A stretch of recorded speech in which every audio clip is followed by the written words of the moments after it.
All right, now we're going to talk about break-even analysis. This technique, we use it to measure and find the level of sales that are needed to cover the cost. So the break-even analysis, we need to calculate a point, what we call it. This is the break-even point because it identifies the point that caused a zero profit. So once we reach to that point, the companies will not making money, they're not losing any money, they're just break even the cost. If the organization wants to make money, they have to exceed that point, what we call the break even point, and they will be losing money if they produce less than the break even point. So the break even point can be identified by making the total revenue equal to the total cost. Now, let's take a look into how we could build this. Let's take a look into how we can build this into equations. So the break-even point, as I mentioned, we need to make the revenue equal to the total cost, and the revenue is equal to the sales price times the number of units. That would be equal to the fixed cost plus the variable cost. And for the variable cost, we need to consider that the variable cost can be calculated by the cost of 1 unit times the number of units. And therefore, if we need to solve this equation for X, that will give us the break-even point would be equal to the fixed cost divided by the sales cost minus the cost per unit. If you look into this chart right here, you will see that this is the total cost in yellow, revenue in blue. Now that intersection between these two lines would be the break-even point. The company has to make more sales in order to make a profit after this point. If they are making or they're selling less than that point, that's basically the area of losing money. This is the area of making a profit. All right, let's take a look into example in order to understand exactly what is the break-even point. There's example 3 from my textbook. A finance manager works at a manufacturing plant in a small Iowa town. She would like to conduct a cost analysis on one of their products. The variable cost for each item is $20 per unit, and a fixed cost are $12,000. If each unit can be sold for $50, what is the break-even point? So, whether you start from scratch, you say, okay, total revenue equal to the total cost and solve the equation for X, or you go with equation number 5, which is the break-even point equal to the fixed cost divided by the sales price minus the cost per unit. And that would give you these numbers, 12,000. That's basically the fixed cost divided by 15 minus 20. So 12,000 divided by 30, that would give us 400 units to break even for this particular project. Now, if we need to use Excel, let's go ahead and switch to Excel and see how we could develop that particular equation. All right, so now I'm going to switch to Excel here and show you how we could do that using Excel.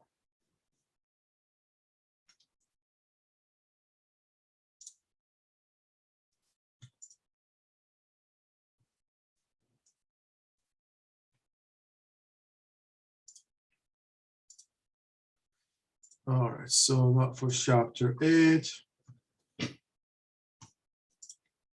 All right, here we go. That's example 3. So I'm going to share this screen here. All right, here we go. So what I did, again, I did find the total revenue equal the total cost. And on the right side, you will see the equation, how I did solve this using the equation. Now, if I want to use Excel, I created a table with a fixed cost of 12,000, variable cost of $20, sales price per unit is 50. And now we apply this in one equation in one cell. That will give you 12,000 divided by C4 minus C3, which is C4 is the $50 and C3 is the $20. And that will give you 400 units to break even with a cost. All right, now let's see if we could take another example on the break-even point. Otherwise, maybe we could move on to the next topic in this chapter. Yeah, actually, we're going to continue with the same topic, but with adding another thing, which is if we have two alternatives. And how we could use the break-even analysis if we have two alternatives. This is what we call the cost equalization point, the CEP. And it is a cost analysis strategy that used to compare two alternatives and find which alternative should be selected to minimize the cost. So the goal for the CEP technique is to minimize the total cost. It is very similar. This technique is very similar to the break-even point, but it's used by operations management, project management to select the most economic product process. And it will help the managers to identify which point that they should switch from one process to another. All right, let's take a look into this chart here, and I'll show you exactly what the CEP, the cost equalization point. The cost equalization point, if you have alternative 1 and alternative 2, at one point they will these two lines will intersect with each other. So that point in particular is what we call the cost equalization point. Now it's based on the demand. If we're making more for more than 4.35 here in this graph, and then we should go with the orange alternative. That will give us the less expensive cost. Now, if we're producing a volume less than 4.35, we should go with alternative A. That's the blue line here. As you see, that will give you a less expensive option. So to calculate the CEP or the break-even point between two alternatives, what we need to do, we need to make the total cost for alternative 1 equal to the total cost for alternative 2. And then we solve the equation for X. Now, if the quantity is less than the CEP or the break-even point, then select the alternative with the lower fixed cost, and the one has a greater variable cost. Now, if the quantity is greater than that point, what we need to do, we need to select the alternative with a greater fixed cost and lower variable cost. All right, let's take an example in order to better understand this concept. This is example number 5. A fast food product developer has two strategies for a process to make a new sandwich product. So they're making a new sandwich product and they have two options to select from. The alternative 1 or A has a fixed cost of $2,500 for a new machine and a variable cost of $3.25 per unit. Alternative B has a fixed cost of $35,000 and a variable cost of $0.75 per unit. Find the CEP, the cost equalization point, and explain the results. So as I mentioned, what we need to do, we need to find out the total cost for A equal the total cost for B. 2,500 plus 3.25 times X equal 35,000 plus 0.75 times X. And now we have equation with one variable X, that's the CEP, the break-even point. And we find out that X is equal to 13,000. Now, what does the 13,000 mean? As a manager, what you want to do, you want to say, okay, if they're making more than 13,000, then we should go with a higher expensive machine that has a higher fixed cost and a lower variable cost. If they're making less than 13,000, what you should do, you should select alternative B, because that would result into lower cost. So now what we need to do, let's go ahead and switch to Excel and see if we could use Excel for that part.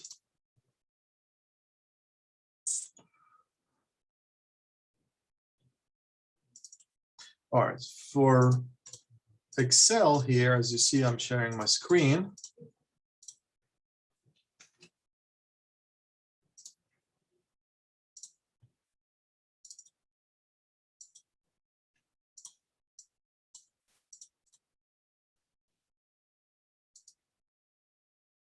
All right, so that's example number 5, and this is about the CEP, the cost equalization point, and we said this is a point where we find the break even between two alternatives. So for this alternative, we have A and B. For this example, we have A and B, fixed cost plus variable cost for A equal to the fixed cost for B plus the variable cost for B. And we built the equation 2500 plus 3.25 times X. And now we solve the equation for X, and we found that to be the cost equalization point to be 13,000. Now, what you could do, what you could try to verify your answer is to find out if you could build in the function or the equation, what would be the cost if you have 14,000, for example, and confirm that it should give you alternative B should be selected. Try another number if you have a 10,000 unit and find the total cost for both alternatives, and that would result in selecting alternative A as the best result. All right, so now again, what would be the 13,000 as a the 13,000? Let's take a look into this number here.